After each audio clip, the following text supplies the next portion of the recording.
दिव्यसे महिदे महिदं जदायुः ओम श्री सत्यलक्ष्मी चपत्या बहुरात्रे पात्रे नक्षत्राणि रूपमसिनं व्यातं वायुकर्णिकारं ओम वैकार सर्वलोकं वैकार मंत्रार्था सफला सन्तु पूर्ण सन्तु मनोरथ शत्रुणा सतो मित्राणां भुजगस्तव ओम स्वस्ति न इंद्रो मृतस्रवाः स्वस्ति नः पूषा विश्ववेदाः स्वस्ति नस्तार्क्ष्यो अरिष्टनेमि स्वस्ति नो बृहस्पतिर्दधातु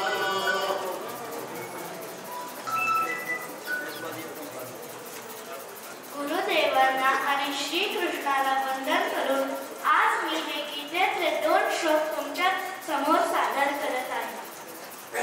गुरुर्ब्रह्मा गुरुर्विष्णू गुरुर्देवो महेश्वरः गुरुः साक्षात् परब्रह्म तस्मै श्री गुरवे नमः.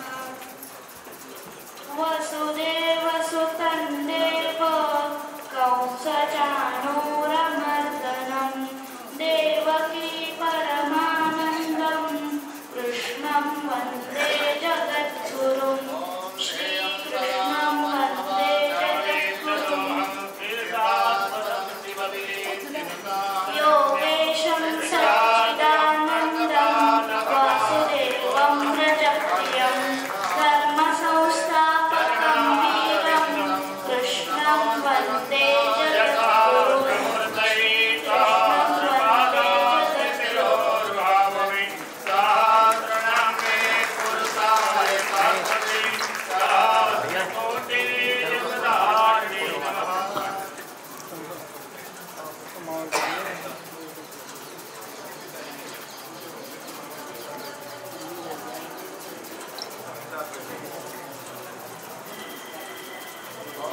मंत्रार्था सफला सन्तु पूर्णा सन्तु मनोरथा शत्रुणा सतो मित्राणां भुजगस्तव पुण्यदेवाय भोगामणिताय च जगद्धिताय कृष्णाय गोविन्दाय नमो नमः.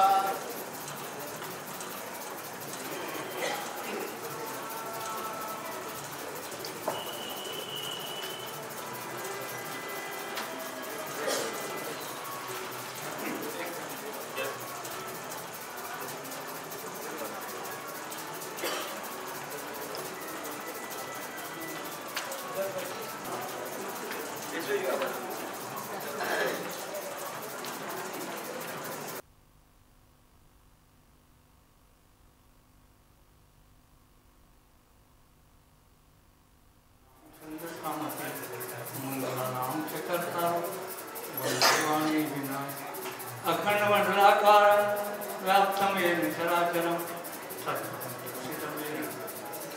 श्री गुरुवे वरहापीडं नटवरं कर्णयो कर्णिकारं वेदवासेकलकपितं वैजयन्तीं च मालां अनन्तान् वेणुरधरश्रुत्या पूरयन्मुखावृन्दै वृन्दावनं स्वपदं ताविषद्गीतकीर्ति अहो किमस्तरकालभूतं जिघांसयापयत्प्रसादं निर्लिप्तं वादालं शरणं भजेमि यशांके च विभाति भूधर्षिता देवापगामस्तके भादेवाल्वदुर्गलितगर्वं यशोर्षिव्याधरा स्वयंभूतिविभूषण सुरवर सर्वातीतं सर्वदा सर्वगते शिवशशिव श्रीशङ्कर पातु माम्.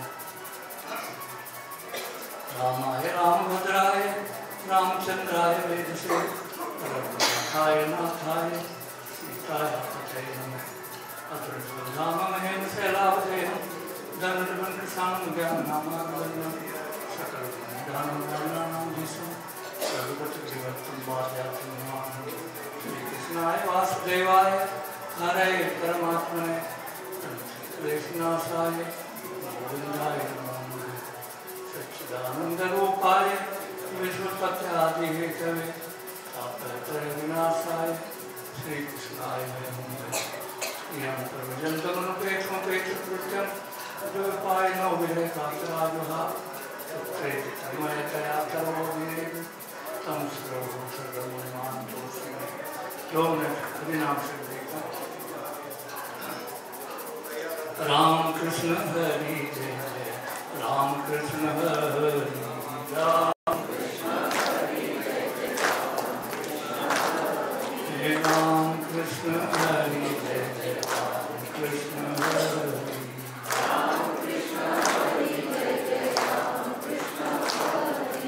राम कृष्ण हरि जय जय राम कृष्ण हरि राम कृष्ण हरि जय जय राम कृष्ण हरि राम कृष्ण हरि जय जय राम कृष्ण हरि राम कृष्ण हरि जय जय राम कृष्ण हरि राम कृष्ण हरि जय जय राम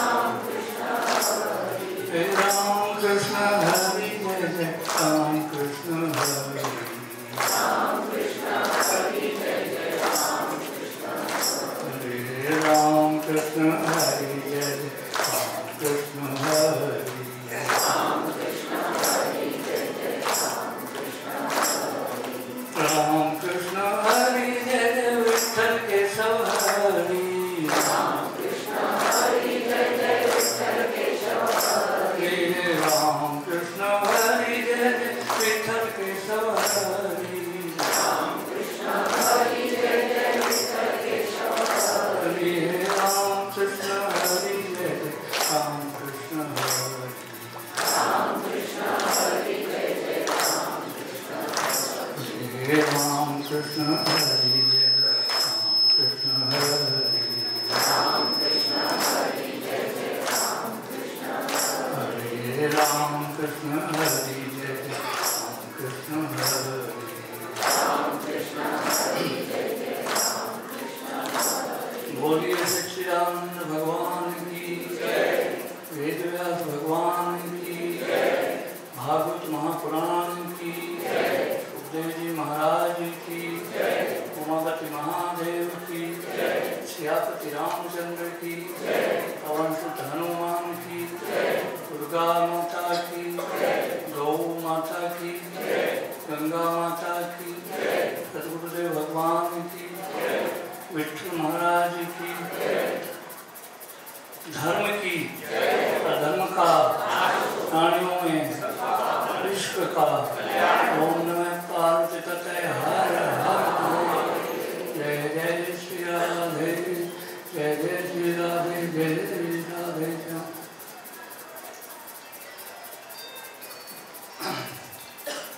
भगवती माँ गंगा के पांव तट पर स्थित इस ऐतिहासिक दिव्य भागवत पीठ भागवत जन्म भूमि श्री शुद्ध आश्रम सुखतीर्थ के पवित्र प्रांगण में पवन वर्ष के सानिध्य में परमपिता परमेश्वर की अनुकंपा से मुंबई और महाराष्ट्र के विभिन्न नगरों से पुणे नागपुर औरंगाबाद तथा विभिन्न नगरों से पधारे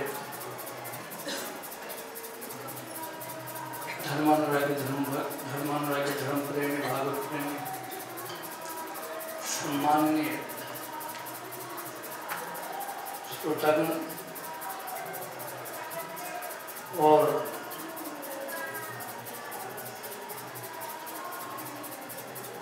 परम पूज्य महापुरुष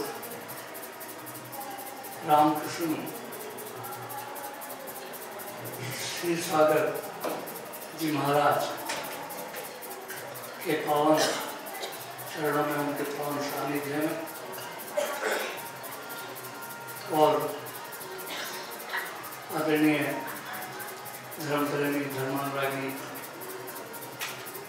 केशवाजी और धर्मानुरागी धर्मप्रेमी सम्मानीय अरुणा जी माया कुलकर्णी जी इनके द्वारा आयोजित इस श्रीमद् भागवत कथा के भव्य समारोह में व्यासपीठ पर विराजमान वीर शिवाजी के परम पूज्य गुरुदेव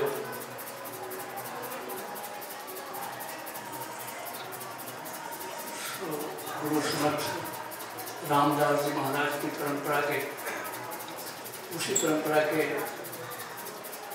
प्रसिद्ध तथा विद्वान कथावाचक आदरणीय श्री जो कि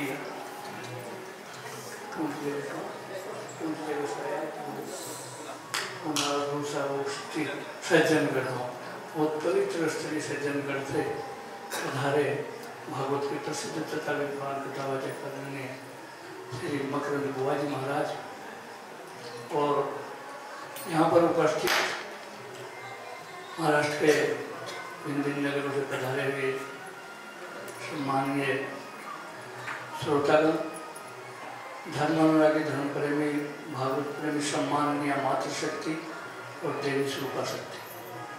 सबसे पहले शुभ अवसर पर इस तीर्थ के जीर्णोद्धारक, 3 सदी के उपदृष्टा, शिक्षा ऋषि, हजारों शिक्षा संस्थाओं के जन्मदाता, 129 वर्षीय ब्रह्मलीन परम पूज्य गुरुदेव जी की पावन स्मृति को सशक्त वंदन करते हुए आदरणीय परम पूजनीय ब्रह्मलीन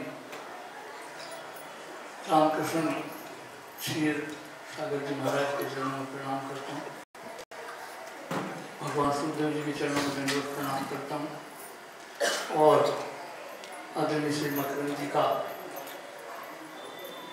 मकरंद बुआ जी का इस पीठ की ओर से, संस्था की ओर से सादर वंदन और अभिनंदन करता हूँ और यजमान, सभी यजमानों सहित आप सभी का यथायोग्य सम्मान, आदर, सम्मान, स्वागत और अभिनंदन करता हूँ। सबसे पहले इस शुभ अवसर पर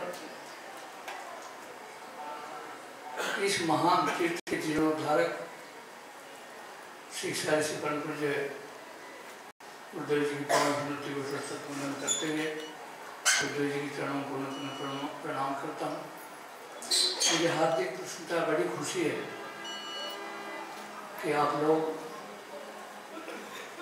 महाराष्ट्र प्रांत से आए हैं, तो इसकी आर्थिक राजधानी मुंबई तथा पुणे विभिन्न नगरों से पधारे हैं इस तीर्थ पर और एक विद्वान कथावाचक के श्रीमुख से भागवत स्मरण करने के लिए यहाँ गंगा के पावन तट पर इस तीर्थ में बैठ करके आप एक सप्ताह तक श्रीमद् भागवत गीता का स्मरण करेंगे। ये आयोजकों द्वारा एक बहुत ही सराहनीय, अनुकरणीय ऐतिहासिक कार्य हुआ है।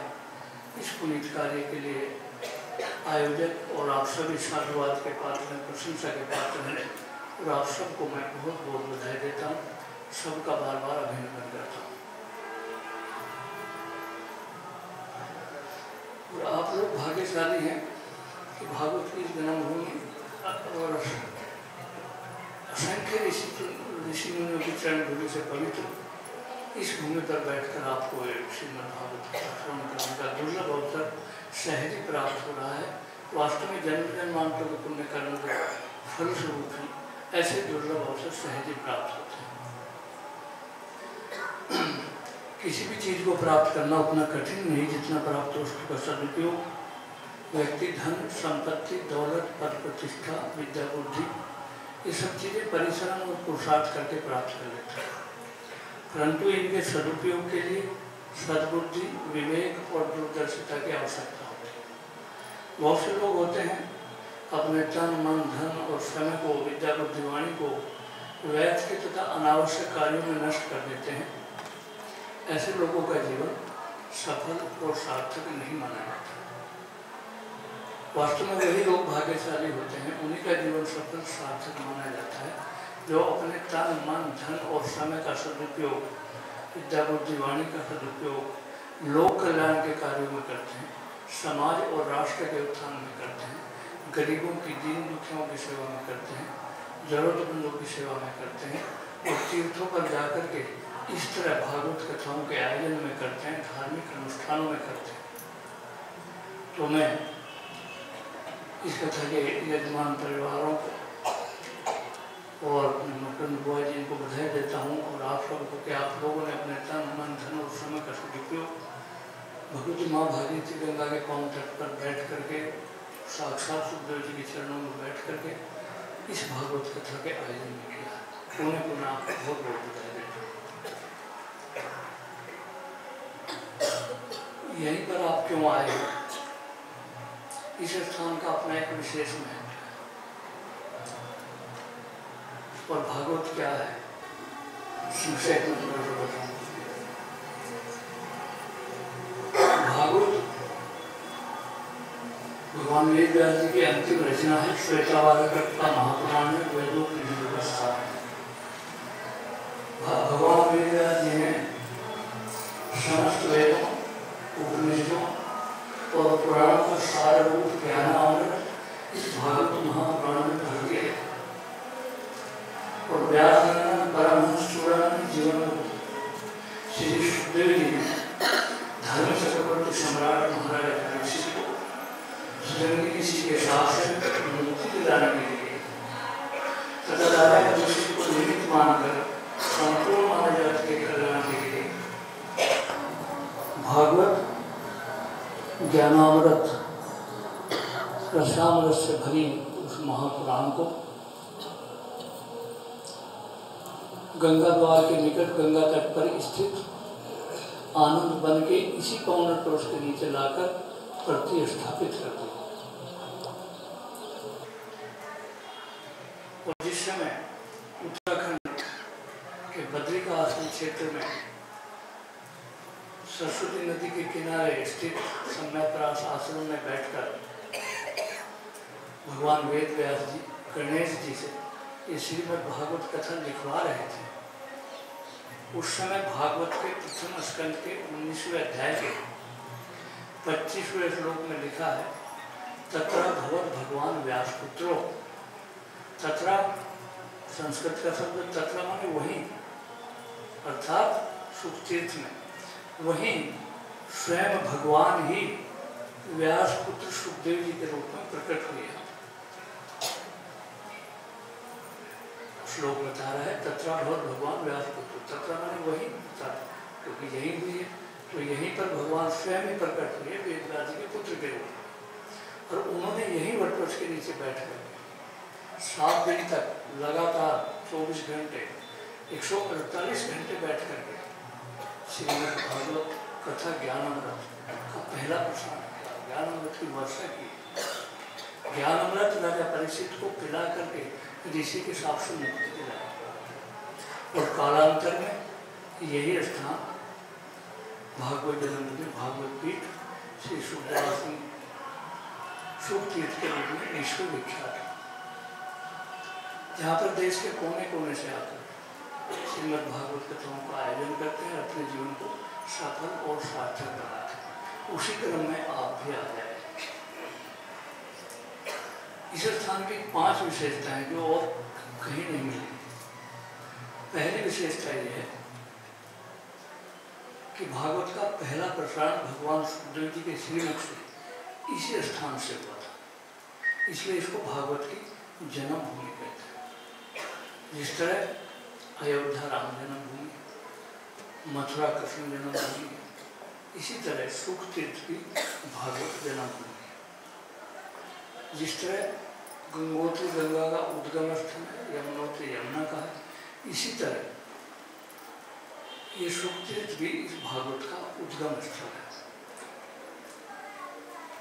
ये सुख तीर्थ भी भागवत का उद्गम, तो ये एक विशेषता इस स्थान की, जो इसलिए भारत का ये एकमात्र भागवत का स्थान है। दूसरी विशेषता यह है कि वही पावन टोरस जिसके नीचे बैठ करके भगवान सुखदेव जी ने धर्म चक्रवर्ती सम्राट महाराजा परीक्षित को भागवत कथामृत पान करा करके ऋषि के साप से मुक्ति दिलाई थी, वही पावन टोरस आज भी दिव्य रूप में हमें दर्शन दे रहा है, जिसका कभी पतझड़ नहीं होता, जिस पर कभी जटाएं नहीं निकलती। इस वटवृक्ष पर शुभ पक्षी निवास करते हैं, ये हरा भरा रहता है, पूरा पतझड़ नहीं होता। और ये वटवृक्ष भागवत कथाओं के प्रभाव से अमर हो गए। भारत में 5 वटवृक्ष, उनमें से इस वटवृक्ष को सर्वश्रेष्ठ वटवृक्ष माना गया है, दीर्घायु माने 5130 वर्ष प्राचीन वटवृक्ष।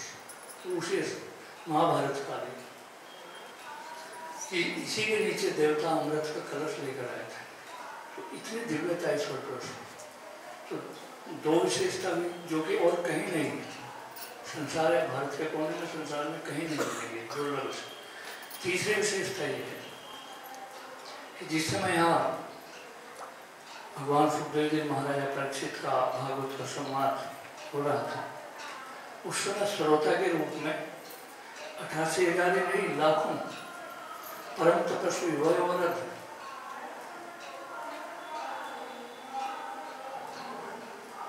विद्वान ऋषि मुनि, जिसमें स्वयं भगवान वेदव्यास जी, विश्वामित्र जी, वशिष्ठ जी, अत्रि, च्यवन, लोमश जी, ये सब श्रोता के रूप में यहाँ इतने ऋषि मुनि यहाँ पधारे थे और देवता भी अमृत का कर, तो उन सबकी चरण धूलि से पवित्र भूमि है, जो ऐसा और कहीं नहीं मिलेगा। तो तीन विशेषता है। चौथी विशेषता मतलब जी कि जैसे हम कहते हैं कि भागवत ज्ञान गंगा, तो ये भागवत ज्ञान गंगा है, ये इस भगवती भागीरथी गंगा के तट पर भगवान सुखदेव जी के कंठ से निसृत हुई। जिस तरह महाराजा भागीरथ ने घोर तपस्या कर अपने पूर्वजों सगर के 60,000 पुत्रों को कपिल मुनि के शाप से मुक्ति के लिए घोर तपस्या के द्वारा स्वर्ग से गंगा को लाए पृथ्वी पर, उसी तरह भगवान सुखदेव जी ने भी धर्म चक्रवर्ती सम्राट महाराजा परीक्षित को श्रृंगी ऋषि के शाप से मुक्ति दिलाने के लिए अपने कंठ से श्रीमद् भागवत ज्ञान गंगा निसृत की, श्रीमद् भागवत ज्ञान गंगा निसृत की है। और गंगा के तट पर बैठकर इसी स्थान पर उस समय ही नीचे से गंगा बहती थी। तो हम कह सकते हैं कि भागवत ज्ञान गंगा और भागीरथी गंगा दोनों का मिलन स्थल है, संगम स्थल। वैसे भी गंगा, यमुना और सरस्वती उस समय यहाँ मूर्त रूप में, उन्होंने भी मूर्त रूप में होकर के यहाँ भागवत श्रवण की थी। तो इस तरह भारत के उन 4 स्थानों पर वो बूंदे गिरने से वो स्थान इतने दिव्य और पवित्र मान लिए कि वहाँ विश्व के सबसे बड़े आध्यात्मिक कुंभ मेले लगने लगते हैं। आप भी गए हो, नासिक तो जाते हो, क्यों लगते हैं? क्योंकि वो अमृत के बूंदे पड़ी और वही अमृत का कलश जब देवताओं को प्राप्त हो गया संघर्ष के बाद, तो देवता उसको लेकर स्वर्ग चले गए और स्वर्ग में रहते हुए उनको जानकारी मिली कि पृथ्वी लोक पर इसी जगह भगवान सुखदेव जी धर्म चक्रवर्ती सम्राट महाराजा परीक्षित को श्रीमद् भागवत कथा अमृत पान कराने वाले हैं।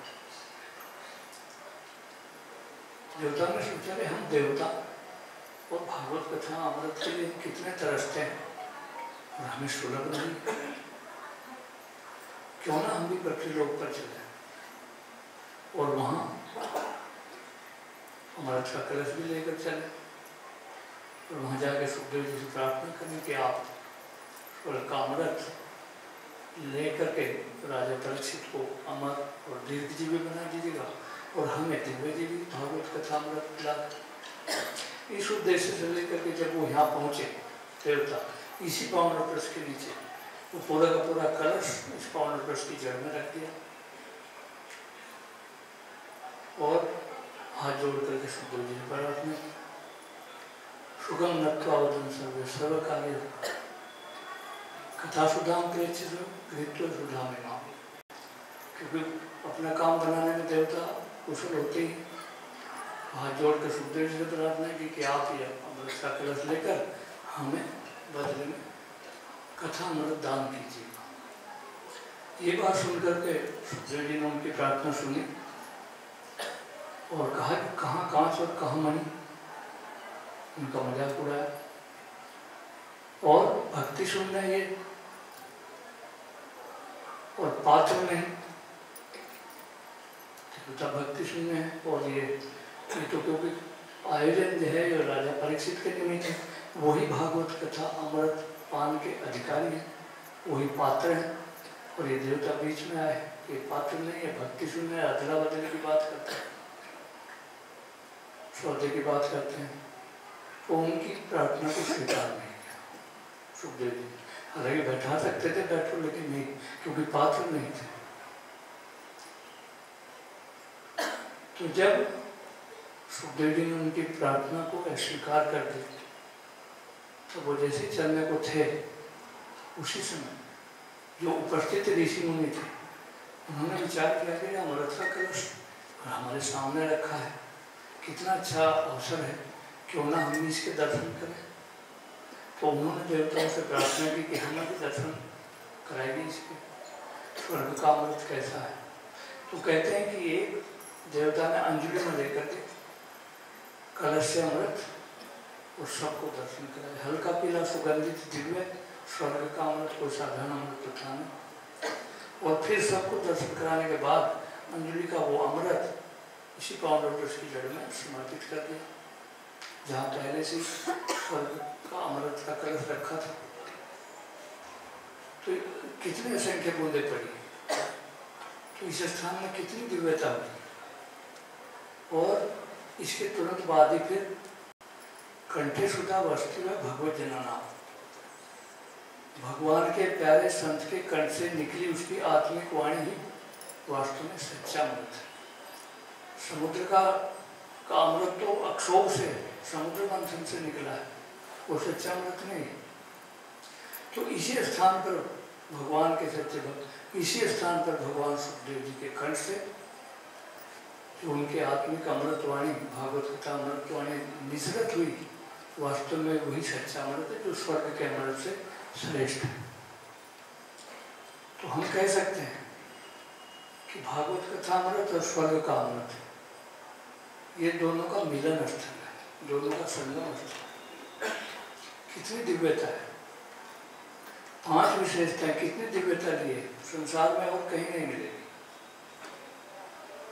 और यहाँ मकरंद बुआ जी, ऐश्वर्य जी और आप सब लोग महाराष्ट्र से पधारे, तो आप कितने भाग्यशाली हैं। माया कुलकर्णी, अरुणा जी, आप कितने भाग्यशाली हैं।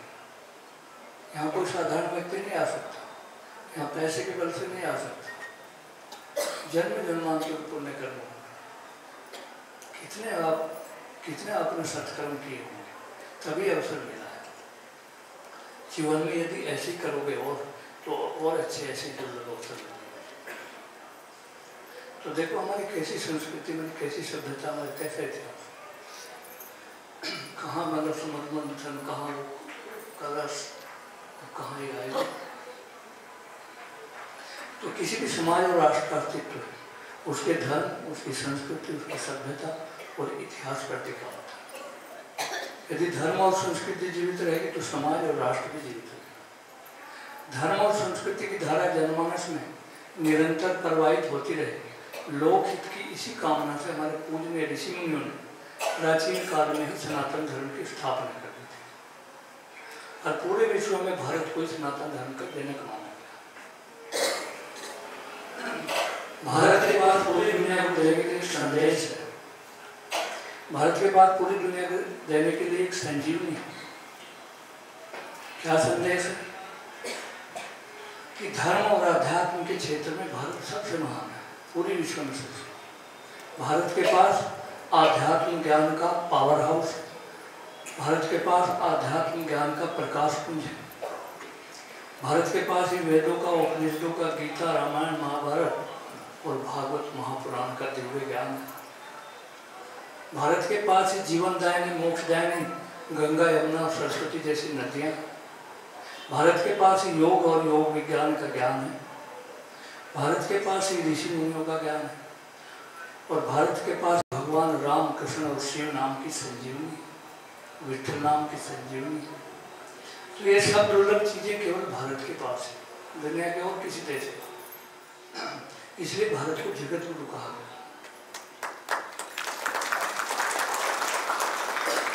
भारत गुरु था, भारत जगत गुरु अभी भी है, क्योंकि भारत को जगत गुरु पद से किसी ने हटाया तो है नहीं, तो ऐसी घटना तो नहीं। जब जगत गुरु था, हटाया किसी ने, तो अभी भी है, अभी भी है ना जगत गुरु। तो अभी भी है और रहेगा भी। तो रहेगा भारत। रोज नेता कहते हैं कि तूने भारत को जगत को बनाया, तूने कहा वो तो है अभी भी और रहेगा, पहले भी था। तो स्वामी विवेकानंद जी ने कहा था the salvation of the world is depend on the spiritual regeneration of India, कि विश्व का कल्याण, विश्व की मुक्ति भारत के आध्यात्मिक पुनर्जागरण पर टिकी है। उन्होंने कहा था भारतवासी, you must be regular in your spirituality and ritual solitude like breathing, कि सांस पर सांस की तरह तुम्हें अपनी आध्यात्मिक साधना रेगुलर रहने से, नियमित रहने से। तो ये हमारी भागवत कथाएं के आयोजन, ये हमारी आध्यात्मिक साधना है और ये तीर्थ आध्यात्मिक साधनाओं के केंद्र है। तो हम भारतवासी भाग्यशाली हैं कि हमारी संस्कृति सभ्यता वो धार्मिक और आध्यात्मिक है। हमारे रीति रिवाज, हमारी परंपराएं वो धार्मिक और आध्यात्मिक है। और हम भारतवासी और भी गौरवशाली हैं कि हमारे पूजनीय ऋषि मुनियों ने हमारे ही कल्याण के लिए भागवत, महापुराण, वेद, उपनिषद, गीता, रामायण दी।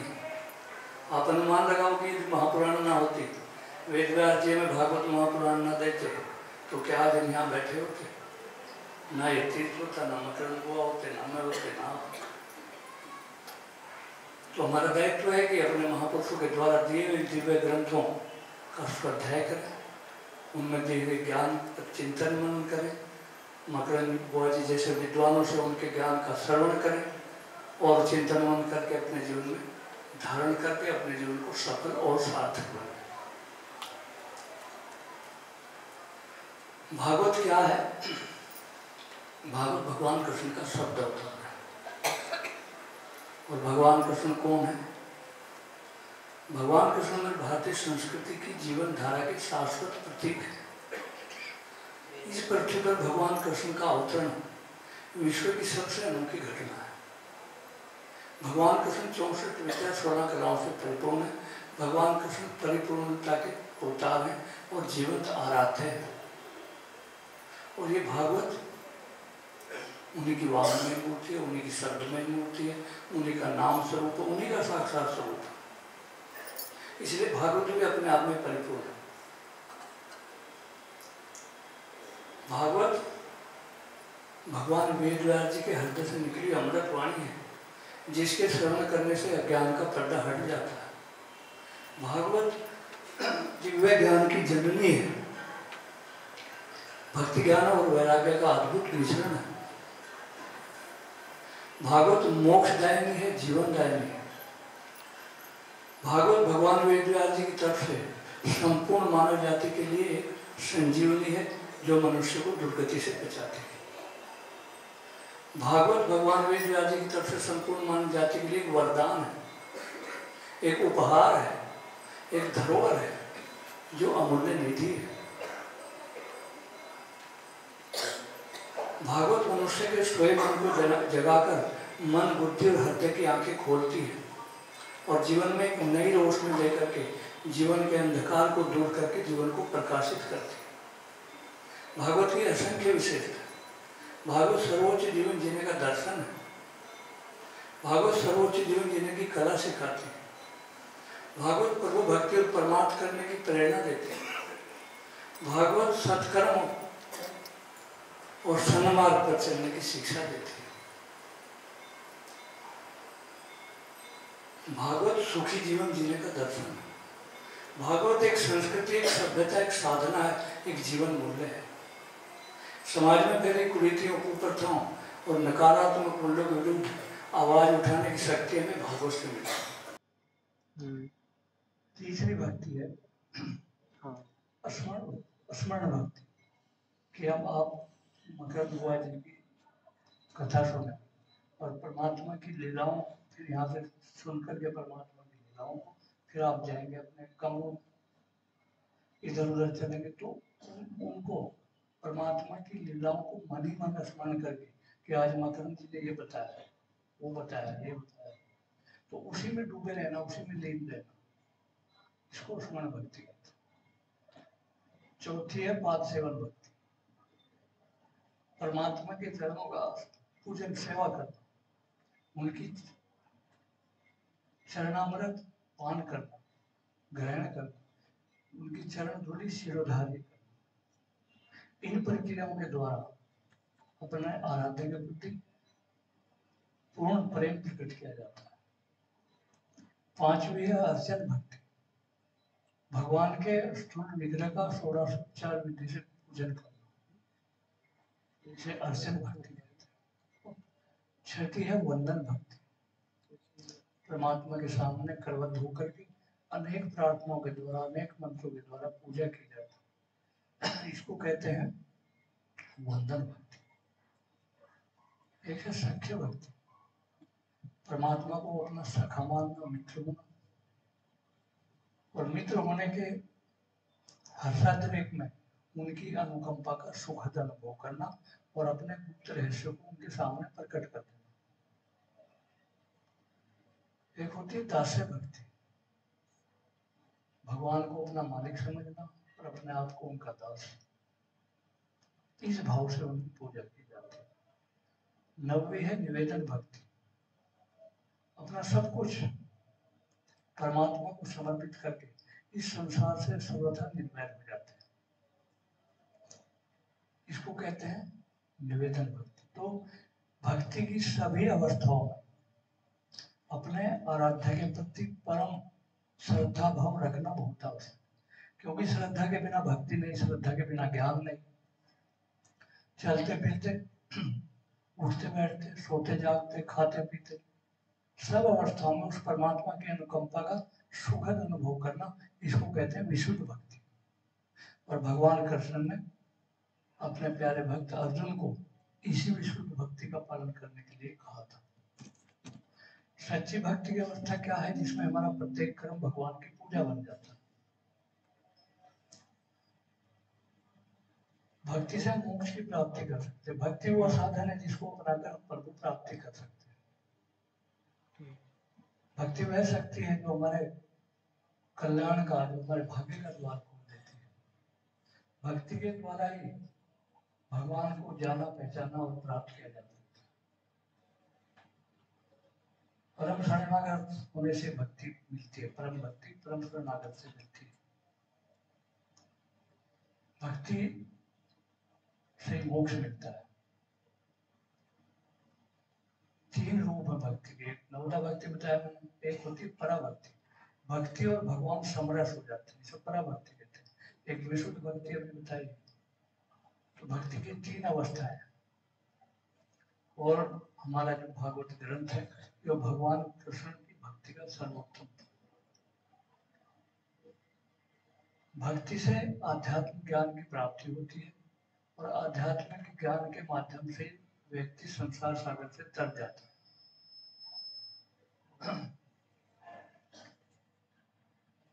भक्ति कैसी होनी चाहिए? भक्ति श्रवण भक्ति, आपको 9 प्रकार की भक्ति बताई। तो उन भक्ति का अपने आराध्य के प्रति पूर्ण श्रद्धा भाव रखने की बहुत जरूरत है आपको। तो भक्ति ही वो साधन है कलयुग में कि जिसको अपना करके हम भगवान की प्राप्ति कर सकते हैं। सर्वोत्तम साधन परमात्मा। तो इस स्थान पर बैठकर जब भगवान सुखदेव जी ने धर्म चक्रवर्ती सम्राट को भागवत सुनाए थे, उन्हें मोक्ष की प्राप्ति होगी। उसी की मुक्ति के लिए तो भागवत की थी। तो मोक्ष क्या है? ग्रंथों में मोक्ष का वर्णन है। मोक्ष को जीवन के उद्देश्य के रूप में स्वीकार किया गया। परम पुरुषार्थ के रूप में स्वीकार किया गया। मोक्ष क्या है? मोक्ष का अर्थ मुक्ति। कोई कहे भाई किस चीज से मुक्ति? हमें किसने पकड़ रखा है, किसने बांध रखा है जिससे हम मुक्ति चाहते हैं? तो इसके जवाब में कहा है कि हमें हमारे मन और इंद्रियों ने बांध रखा है। हम अपने मन और इंद्रियों के गुलाम हैं। मन हमें चाहे जहां ले जाता रहता है। हम बैठे तो यहाँ शरीर रूप से, लेकिन मन हमें लेकर के बम्बई जाएगा, पुणे जाएगा, औरंगाबाद जाएगा, जगह जगह अपने प्रतिष्ठानों पर जाएगा, दफ्तर में, रसोई में बैठे यहाँ, लेकिन मन ले जाएगा। तो मन और देह की गुलामी ही बंधन है, और इस बंधन से छूटना ही मोक्ष। कोई पूछे भाई क्या जरूरत है मनुष्य को देह और मन का गुलाम करने की, क्या जरूरत है? तो इसके जवाब में कहा गया है कि मनुष्य अपनी आत्म स्वरूपता को भूले बैठा। मनुष्य उस तथ्य को भूल गया कि मैं आत्मा हूं, और जब मनुष्य अपने विचार करता है कि मैं देह नहीं हूं, मैं मन नहीं हूं, क्योंकि देह तो परिवर्तनशील है, वो चेतन हो नहीं सकती, वो जड़ है। चेतन क्या है? जो परिवर्तन का अनुभव करता है। तो मनुष्य के अंदर जो चेतन तत्व विद्यमान है, जो देह और मन के परिवर्तन का अनुभव करता है, उसको आत्मा कहते हैं। और मनुष्य जब अपने विवेक और विचार के द्वारा अपने आप को देह और मन से भिन्न आत्म तत्व के रूप में अनुभव करेगा, उस अवस्था को मोक्ष कहते हैं। और यही ज्ञान राजा परीक्षित ने एक सप्ताह तक इसी स्थान पर बैठ करके सुखदेव जी से प्राप्त किया। वो समझ गए थे कि मैं देह नहीं हूं, मैं मन नहीं हूं, मैं तो आत्मा हूं। और आत्मा क्या है? वो अजर, अमर, अविनाशी, नित्य और शाश्वत। मेरा कुछ बिगा 1000 तक शक्ति आ जाए, मेरा मैं तो आत्मा हूं, अजर अमर। मन एवं मनुष्य नाम कारण बंध मोक्ष। मन भी मनुष्य के बंधन और मोक्ष का कारण। संसार की आसक्ति में पड़ा हुआ मन बंधन का कारण है, आसक्ति से छूटा मोक्ष का कारण। मोक्ष का अधिकारी वही है जो संसार की आसक्ति से सर्वथा दूर हो। Each soul is potentially divine, प्रत्येक आत्मा में दिव्यता है। तो ये मोक्ष की भूमि है। अरे हमारा भागवत ग्रंथ मोक्ष का ग्रंथ है, और ये मुक्ति की जगह है, भागवत तीर्थ। तो अब ये कथा क्यों होती है? क्या जरूरत है इन कथाओं? आप इतनी दूर से हजारों किलोमीटर से क्या जरूरत थी? वहीं क्यों नहीं की? और क्यों करते हो? तो हमारे धर्म चक्रवर्ती सम्राट महाराजा परीक्षित से थोड़ा सी गलती पाप कर्म हो गया था। उस पाप कर्म से विमुक्ति के लिए उस समय इस भागवत कथा का आयोजन इसी स्थान पर हुआ था। और हम संसार के प्राणी नित्य प्रति जाने अनजाने न जाने कितने पाप कर्म करते रहते हैं। तो उन पापों से विमुक्ति के लिए हमारे ऋषि मुनियों ने, हमारे पूर्वजों ने भागवत कथाओं के आयोजन का विधान बताया। इसलिए हम भागवत करते उसी शब्द से आ रहे। तो भागवत हमें क्या शिक्षा देती है? भागवत का क्या मार्ग है? आप लोगों ने इतनी भागवत सुनी, तो भागवत से क्या मिला? भगवान वेद व्यास जी ने, जिन्होंने 18 पुराणों की रचना की, तो वही बातों में निचोड़ बताया। अष्टादश पुराणेषु व्यासस्य वचनद्वयं परोपकाराय पुण्याय पापाय प्रपीडनाय। कि परोपकार के बराबर कोई पुण्य नहीं, और दूसरे को पीड़ा पहुंचाने के बराबर कोई पाप नहीं। दो बात। यही बात रामायण में परहित धरिष धर्म नहीं भाई, पर पीड़ा संग अधमाई। और यही बात गीता में सर्वभूत हितैषी। यानी एक ही मिलती जुलती बात हमारे बड़े बड़े ग्रंथ कह रहे हैं कि प्रभु भक्ति और परमार्थ करो, भगवान का भजन करो और परमार्थ करो। परमार्थ मतलब दूसरे का भला करो, जरूरतमंद का, गरीबों का, दीन दुखियों का, उसका भला करो। अपने बच्चों के पालन पोषण के अतिरिक्त, यानी कि भाई आप देखो, जीवन में दो चीज महत्वपूर्ण है, कर्म और दूसरा भक्ति। यदि व्यक्ति केवल कर्म ही करता रहेगा, कमाता रहेगा और भक्ति नहीं करेगा, प्रभु का स्मरण नहीं करेगा, तो उसका जीवन सफल और सार्थक नहीं माना जाएगा। इसलिए कर्म के साथ भक्ति चाहिए। भक्ति से अंतःकरण पवित्र और मन निर्मल हो जाता है। और जब मन निर्मल हो जाता है तो व्यक्ति का चिंतन भी शुद्ध सात्विक और संतुलित स्वस्थ हो जाता है।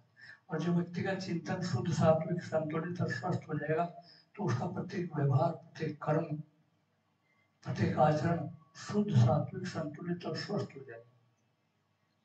ऐसे व्यक्ति को कदम कदम पर सफलता मिल जाती है। जैसे हमारे मकरंद जी ये भक्ति करते हैं, इनका अंतःकरण पवित्र है, मन निर्मल है। और जब मन निर्मल होगा आपका, वो कब होगा? जब भक्ति का वो पालन। और जब आपका मन इस तरह के गुण आएंगे आप में, तो आपके बच्चों में भी वो गुण आएंगे। आपका अंतःकरण पवित्र है, मन निर्मल है, चिंतन शुद्ध सात्विक संतुलित है, तो बच्चों में वो संस्कार आ जाएंगे स्वाभाविक। और आपके परिवार के लोगों को, जो बच्चा है वो छोटा है, जो नहीं हुआ है, उसके में भी संस्कार पहुंचेंगे। और जो संपर्क के लोग हैं, घर के लोग हैं, जो भी आपके संपर्क में, तो वो उससे प्रभावित होंगे। तो भक्ति देखो इतना बड़ा काम करती है, समाज को सुधारने का काम। तो बच्चों के पालन पोषण के लिए प्रभु भक्ति भी करो, परमार्थ भी करो। गरीबों, दीन दुखियों, जरूरतमंदों की सेवा ही भगवान की पूजा है। If you want to serve God, serve needy, poor and deprived। क्योंकि भगवान ही दरिद्र, गरीब, दिव्यांग, बीमार तथा अनेक प्रकार के मनुष्य के रूप में हमारे आमने सामने घूमते रहते हैं। न जाने किस रूप में नारायण मिल जाए, पता नहीं। हमारे यहाँ महात्मा बैठे रहते हैं, तो पता नहीं किस रूप में भगवान बैठे हैं। तो इसलिए जैसे हम कहते हैं मातृ देवो भव, पितृ देवो भव, अतिथि देवो भव। जैसे माता पिता अतिथि गुरु को हम देवता मानते हैं, इसी तरह दरिद्र देव भव, दिव्यांग देव भव, गरीब देव भव, उनको भी देवता मान, उनमें भी भगवान के दर्शन करो, उनकी भी सेवा भगवान की पूजा के बराबर मान, क्योंकि उनमें भी वही आत्मा है, वही भगवान का अंश है जो हमारे अंदर है। Each soul is potentially divine. प्रत्येक आत्मा में दिव्य तत्व विद्यमान। तो इसे किसी को गरीब मत समझो, अपने से हीन मत समझो, क्योंकि उसके अंदर भी वो भगवान का जो आपके अंदर है। तो इसलिए उसकी सेवा करो जितना अपनी सामर्थ्य। मानव जाति का कल्याण और वो भक्ति में है, परमार्थ में है, सत्संग में। तो इसलिए प्रभु भक्ति और परमार्थ, ये हमें शिक्षा दे रहे हैं। हमारे ग्रंथ है, हमारे भागवत है, हमारे रामायण है, गीता, जितने बड़े बड़े ग्रंथ है, हमारे मधुर जैसे विद्वान, हमारे ऋषि मुनि, सब ने हमें वेदों को दो निचोड़ बता दिया। भागवत आप यहाँ कथा श्रवण करेंगे और पालन नहीं करेंगे तो फिर कथा को सुनना व्यर्थ है। ऐसे करे समय खराब किया। इसलिए मकरंद जी की एक एक बात का श्रवण करना, उसके चिंतन में अपने जीवन में धारण करना। आप लोग भाग्यशाली कि आप महाराष्ट्र प्रांत, वीर शिवाजी का प्रांत, देश की राजधानी बम्बई है। महाराष्ट्र में हमें महापुरुष भारत को बहुत कुछ दिया है। देश की आजादी में महापुरुषों को बहुत बड़ा योगदान। 12 ज्योतिर्लिंग में 5 ज्योतिर्लिंग महाराष्ट्र में है।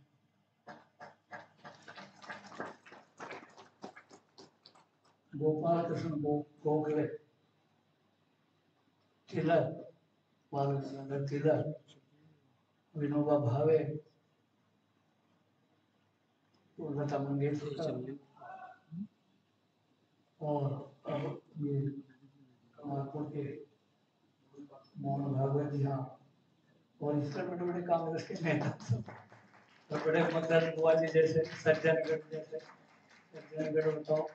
और देखो तुकाराम, विठल न तुकाराम, और वो ज्ञानेश्वर महाराज, नामदेव और एकनाथ, ये सब इतने महान तपस्वी ये महाराष्ट्र में दिए। वो उनका कितना बड़ा ज्ञान है। मनाचे श्लोक समर्थ गुरु रामदास, एकनाथ और नामदेव, इतने उनका ज्ञान, ज्ञानेश्वरी, मतलब कि कई भाषाओं में 1212 में ही 16 साल की उम्र में जब उसकी ज्ञानेश्वरी की रचना कर दी थी ज्ञानेश्वर महाराज ने, और कई भाषाओं में उसका जो आप जन जन का कल्याण कर रही है। तो ज्ञानेश्वरी और मनाचे और तुकाराम की जो वो है, तो वो जन जन का कल्याण कर रही है। उनसे हमें शिक्षा मिलती है। क्या शिक्षा मिलती है? कि गरीब के घर में भी भगवान दर्शन दे सकते हैं। सुदामा का उदाहरण है ना, सुदामा गरीब के घर में भी, गरीब को महाराष्ट्र में वो कहते हैं क्या, उसके घर में भी भगवान दर्शन दे सकते हैं। और उनके भाग्य का, सुदामा के घर गए तो उनके सौभाग्य का वो चिन्ह बन गया। उनकी जो गरीबत है, उनका जो वो है गरीबी, वो उनके सौभाग्य का चिन्ह, क्योंकि उसकी गरीबी की वजह से ही तो आए हैं भगवान कृष्ण। गरीब को क्या महाराष्ट्र में एक शब्द है, गरीब को क्या कहते हैं उसको, गरीब, गरीब को क्या एक शब्द है, देखो मुझे ध्यान नहीं आ रहा है। दरिद्रता, हाँ दरिद्रता उनके सौभाग्य एक और शब्द, दरिद्रता उनके भाग्य को का वो बन गई शब्द। तो इसलिए अपने घर में ही बैठ करके भगवान रामकृष्ण हरि जय विठल के इसको भजो, इससे ही उद्धार हो जाएगा, इससे ही पार हो जाओगे आप। तो आप महाराष्ट्र वाले कितने भाग्यशाली हैं कि इतने महापुरुषों हैं, जहाँ जिस मिट्टी ने जन्म दिया है आप उसके वासी हैं। और देश की अर्थव्यवस्था में महाराष्ट्र प्रांत का बहुत बड़ा योगदान। देश की अर्थव्यवस्था ही नहीं, बल्कि धार्मिक, आध्यात्मिक, सामाजिक, आर्थिक, राजनीतिक, शिक्षा, चिकित्सा, प्रशासनिक सेवा, सैन्य सेवा, सभी अवस्थाओं में महाराष्ट्र और महाराष्ट्र के लोगों का देश को बहुत बड़ा योगदान। तो महाराष्ट्र ने हमें शिवाजी दी है। एक वियतनाम देश है, वियतनाम की और अमेरिका की 20 साल तक लड़ाई, तो बाद में 20 साल के बाद वियतनाम की विजय हुई। वियतनाम ने इतने बड़े शक्तिशाली देश को धूल चटा दी। तो जब विजय हुई, विजय प्राप्ति के बाद पत्रकार जो है वहां के राष्ट्राध्यक्ष से मिले, तो वहां के राष्ट्राध्यक्ष से पूछा पत्रकारों ने कि आपने इतने शक्तिशाली अमेरिका को विजय प्राप्त कर ली, कैसे विजय प्राप्त किया, कैसे जीता, कैसे हराया? तो वहां के वियतनाम के राष्ट्राध्यक्ष ने कहा कि मैंने एक राजा का चरित्र पढ़ा था, और इस राजा के चरित्र से पढ़कर मैं जो प्रेरणा ली, उस प्रेरणा के आधार पर मैंने युद्ध नीति बनाई, और उस युद्ध नीति को अप्लाई करके उसको चालू करके मैंने बहुत सरलता से अमेरिका जैसे शक्तिशाली देश पर विजय प्राप्त कर दी। पत्रकारों ने पूछा कि भाई ये बताओ कि राजा कौन है जिससे ऐसी प्रेरणा मिली आपको? तो उन्होंने कहा भारत में महाराष्ट्र के छत्रपति, वीर छत्रपति शिवाजी। उस महाराजा का मैंने चरित्र पढ़ा, उससे प्रेरणा ली, उसी को अपना करके मैंने एक काम किया। और यदि छत्रपति शिवाजी जैसे मेरे वियतनाम में पैदा हो जाते तो मैं पूरी दुनिया पर राज करता। तो जब वियतनाम का राष्ट्राध्यक्ष स्वर्गवास होने को था, तो उन्होंने ये कहा था कि मेरी समाधि पर ये लिखवा देना समाधि पर कि छत्रपति शिवाजी का एक सैनिक समाधिस्थ हुआ, कि वीर छत्रपति का एक सैनिक समाधिस्थ हुआ, ये मेरी समाधि पर लिखवा देना। तो आज भी वहां वियतनाम में उनकी समाधि पर छत्रपति का नाम, अपने आप को उनका सैनिक। तो कुछ दिनों के बाद वियतनाम की विदेश मंत्री का भारत दौरा, वहाँ के विदेश मंत्री जैसा राजकीय सम्मान देते हैं वहाँ के लोगों का, तो राजकीय सम्मान के अनुसार उनको राष्ट्रपति महात्मा गांधी, राष्ट्रपिता महात्मा गांधी, राष्ट्रपति महात्मा गांधी की समाधि के दर्शन कराए उसको, वहाँ के विदेश मंत्री को, और फिर लाल किला दिखाया और भी जो, तो फिर उसने कहा कि मुझे वो शिवाजी की समाधि के भी दर्शन करने हैं। जब आपने राष्ट्रपिता महात्मा गांधी की कराए तो वो भी उसके भी कराऊंगे, क्योंकि वियतनाम में बहुत बड़ा मानते हैं शिवाजी को, छत्रपति वीर छत्रपति शिवाजी। तो लोग जो अधिकारी थे वो तो आश्चर्यचकित रहे कि इनको कैसे पता है, और अब हम कहाँ से दिखाएं। तो पता चला कि वो तो रायगढ़ में है, रायगढ़ में है ना शिवाजी। तो उनको हवाई जहाज का प्रबंध करके उस विदेश मंत्री को वहां ले गए। विदेश मंत्री ने दंडवत प्रणाम हो, समाधि को लेट करके उसका प्रणाम किया, अभिवादन वो किया, प्रणाम। तो वहां से उन्होंने क्या है, उस विदेश मंत्री ने वहां की मिट्टी उठा करके अपने बैग में रख ली। तो जो उपस्थित वो थे वहां पर पत्रकार, उन्होंने पत्रकार ने पूछा मिट्टी क्यों रखी आपने इसमें? तो देखो विदेश मंत्री ने क्या कहा कि ये मिट्टी उस भूमि की है जिसने वीर शिवाजी को जन्म दिया, और मैं ये मिट्टी ले जा करके अपने वियतनाम की मिट्टी में मिलाऊंगी, जिससे कि मेरे यहाँ भी वियतनाम में वीर छत्रपति शिवाजी का।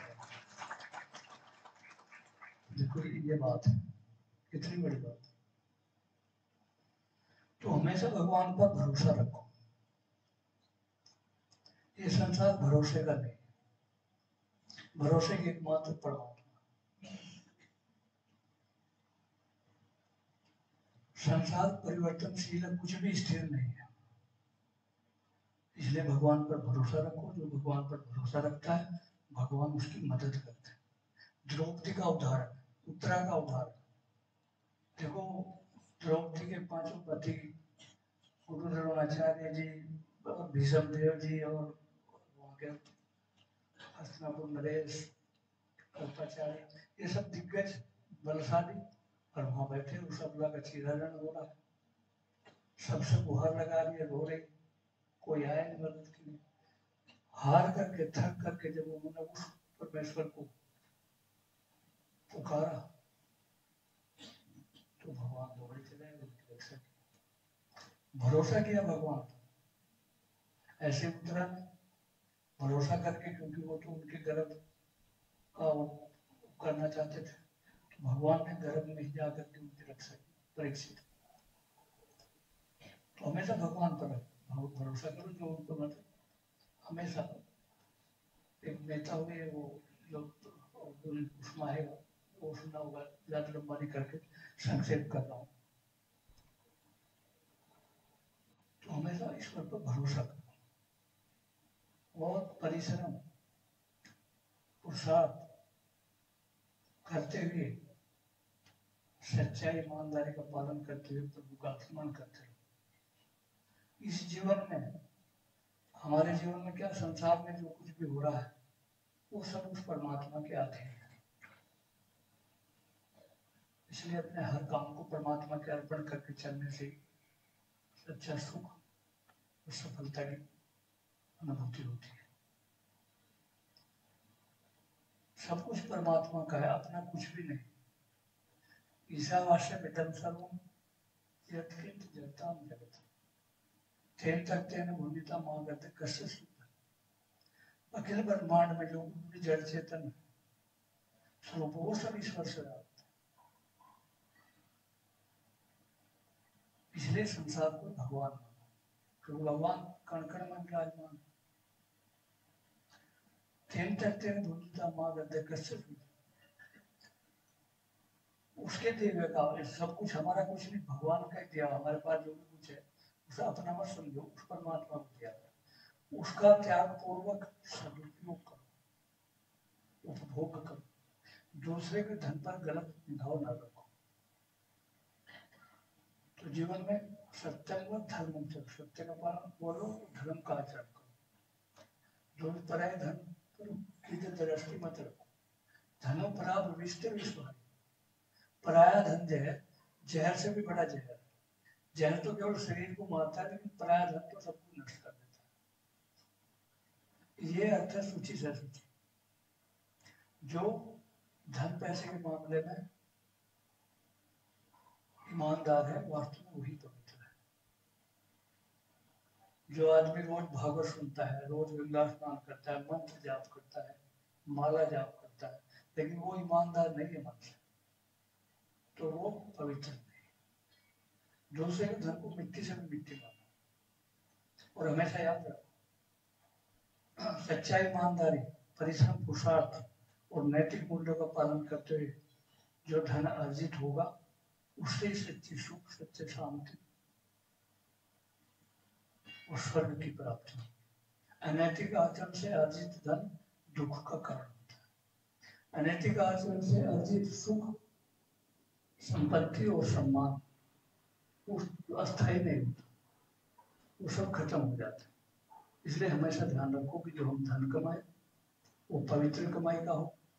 पवित्र कमाई परिवार में जानी चाहिए, उससे बच्चों के संस्कार बने और परमात्मा की कृपा रहेगी परिवार पर। व्यक्ति में 1000 गुण है, लेकिन उसमें एक बेईमानी का गुण है, तो बेईमानी का एक अवगुण उसके 1000 गुणों को खत्म कर देता है। नाव का एक छोटा सा छेद ही पूरी नाव को डुबोने के लिए काफी, याद रखो। और हमेशा मृत्यु के डर का स्मरण रखो। मृत्यु को याद रखोगे तो पाप कर्म नहीं होगा। मनुष्य रोज देख रहा है, मृत्यु सिर पर है, फिर भी मनुष्य पाप करता रहता है। वो रोज देख रहा है कि ये चिता जल रही है, शमशान घाट में चिता जल रही है, अर्थी पर जा रहा है, लाश जा रही है, दूसरा मृत्यु शैया पर पड़ा है। ये सब देखकर भी उसको ये समझता है कि मैं तो कभी मरने वाला नहीं। यही संसार का सबसे बड़ा आश्चर्य है।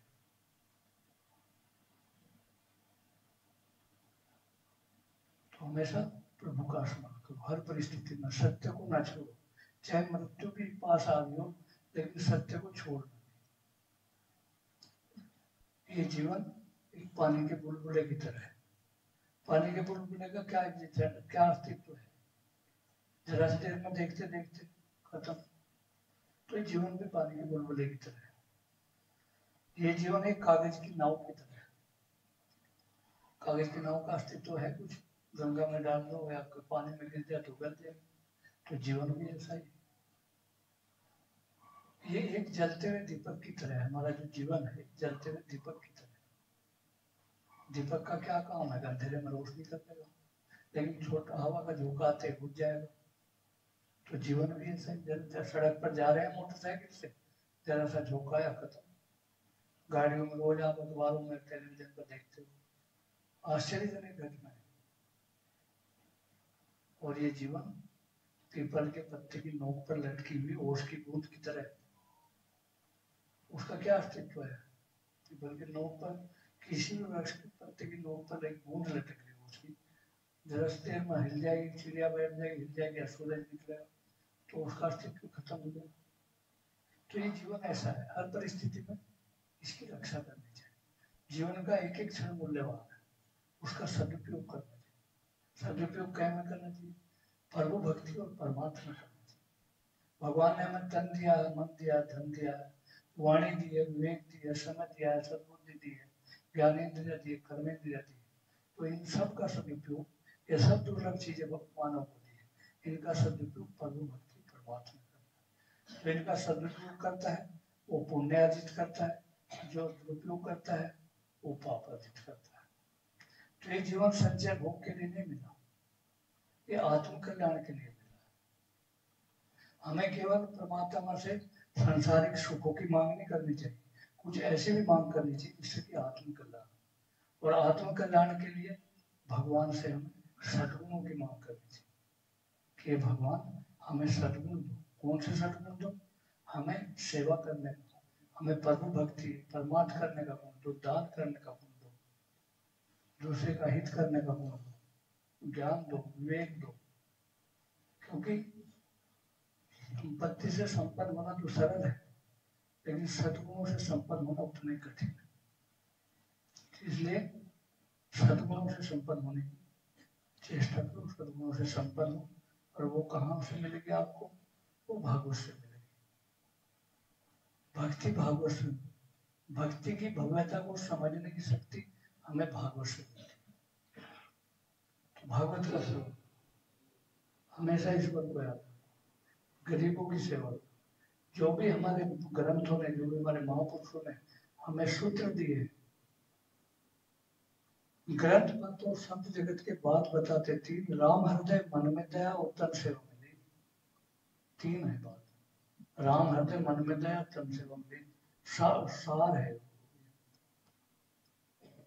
तो इस सार का पालन जीवन में ध्यान करो, तभी जीवन सार्थक होगा, तभी आना सार्थक होगा, तभी कथा श्रवण करना सार्थक होगा। अब यहाँ आप भगवान के घर में आए, सुखदेव जी का साक्षात यहाँ, उनके चरणों में बैठे, उनकी पाठशाला है, गंगा का तट है, अद्भुत विशेषता लिए हुए स्थान। तो इसका सदुपयोग करना चाहिए। रोज प्रदूषण करो, माला ले लो, उसको संकल्प करो, मैं 7 दिन तक 7000 माला करनी है अपने इष्ट देव की, या जितने भी आपके सामर्थ्य हो उसको करो, कि रोज नियम बना लो कितनी करनी है। और यहाँ कुछ सीख कर जाओ, मकरंद बुआ के चित्र से कुछ सीख कर जाओ, और सत्कर्म करो। मन में कोई वैसा विक्षेप ना आए, मन में कुछ भाव गलत है उसको मत आने दो। यहाँ तो यदि सत्कर्म करोगे तो उसका कई गुना पुण्य मिलेगा। मन में यदि कोई पाप कर्म आ जाएगा तो फिर उल्टा उसका पाप लगेगा। तो जीवन में यहाँ रहते हुए सत्कर्म करो, भक्ति करो, भजन करो, और इस समय का सदुपयोग करो। 7 दिनों को देखो, 7 दिन के अंदर ही मृत्यु होगी। जब उसको पता चला राजा परीक्षित को मेरे 7 दिन में मृत्यु होगी, तो सोमवार से लेकर संडे तक, तो उसमें एक दिन सबको मरना है। तो उन्होंने 7 के 7 दिन यहीं बैठ करके प्रभु भक्ति में लगाए नहीं। 7 के 7 दिन भगवान का स्मरण किया, भक्ति की, तो पार हो गया मामला। तो इसलिए हमेशा समय का सदुपयोग करो। एक एक समय मूल्यवान है। जो समय व्यतीत हो गया पुण्य नहीं है। कितने भी लाख करोड़ रुपए आप दोगे, आदमी मर रहा है, लड़का वहां है अमेरिका में, आप कह रहा है कि मुझे 1 करोड़ रुपए दूंगा मुझे जब तक मेरा लड़का आता है, मुझे जीवित रखो। तो लाख करोड़ रुपए भी दो, जब भी 1 घंटा तो क्या 1 क्षण भी नहीं मिल सकता। इसलिए हर परिस्थिति में समय का बहुत बड़ा मूल्य है। समय की, जो समय की कदर करेगा उसको कदर करेगा, समय उसकी करेगा, आप समय की करेगा। तो ये सूत्र है जीवन के। भागवत सुनने आए आप, ये तो सब मिलेगा, आप ये देंगे भागवत तक, आपको पता है, लेकिन आप करते ही उसको पालन नहीं करते। अब देखो आप देश में कितनी कथाएं हो रही, घर घर में, गली गली में, गांव गांव में, शहरों में, कस्बों में। हमारे यहाँ 7 कथा अभी काली पूरी तो 3 तो 7 कथाएं, हजार आदमी 10 लाख के पंडाल बनाते हैं, कितना खर्चा करते हैं, पूरे भारत से यहाँ आता, विदेशों से। लेकिन जितना धार्मिक कृत्य हो रहा है उतना समाज में बदलाव नहीं, जितना होना चाहिए उतना धार्मिक आध्यात्मिक व्यवहार नहीं। क्यों नहीं है? इसलिए नहीं है कि हम सुनते तो है, अमल नहीं करते, फॉलो नहीं करते उसको। जरूरत है फॉलो करने, तो तभी तो फायदा उसका। हालांकि लाखों, हमारे यहाँ लाखों कथाकार है और रोज सुनते हैं लोग कथाकार, मकरंद जैसे। तो यदि कथाकार विद्वान होगा, चरित्रवान होगा, बुद्धिमान होगा, सदाचारी होगा, तो उसकी वाणी जो है जीवन बदलने में समर्थ होती है। उसकी वाणी जीवन को बदल के रख देती। तो हमारे मकरंद बुआ जी उस पीढ़ी के, उस धर्म चक्रवर्ती ने, वो वीर शिवाजी के गुरु की परंपरा के, छत्रपति शिवाजी के जो गुरु थे रामदास समर्थ रामदास उनकी गद्दी के वो है। देखो कितनी बड़ी बात है। और सज्जनगढ़ पूरे मतलब ऐसी चीज कहीं देखने को नहीं मिलता जैसी सेवा हो। तो सज्जनगढ़ से भी आप देखो परेड वाला कितना अच्छा व्यवस्था हो, कितनी देखने की चीजें वो लोग बताते हैं। मैं गया कभी और आप वहाँ के वो हैं अनुयायी हैं, तो आप कितने भाग्यशाली इनके मुख से सुनने को आपको अमृत वर्षा करेंगे। तो उस अमृत वर्षा को पान करो और अपने जीवन को सफल करते बनाओ। इन्हीं शब्दों के साथ सर्वे भवन्तु सुखिनः सर्वे सन्तु निरामयाः सर्वे भद्राणि पश्यन्तु मा कश्चित् दुःखभाग्। ओम शांति शांति शांति। श्रीराम समर्थ। आता शुकदेवजी महाराजांच्या पीठावर विराजमान असणाऱ्या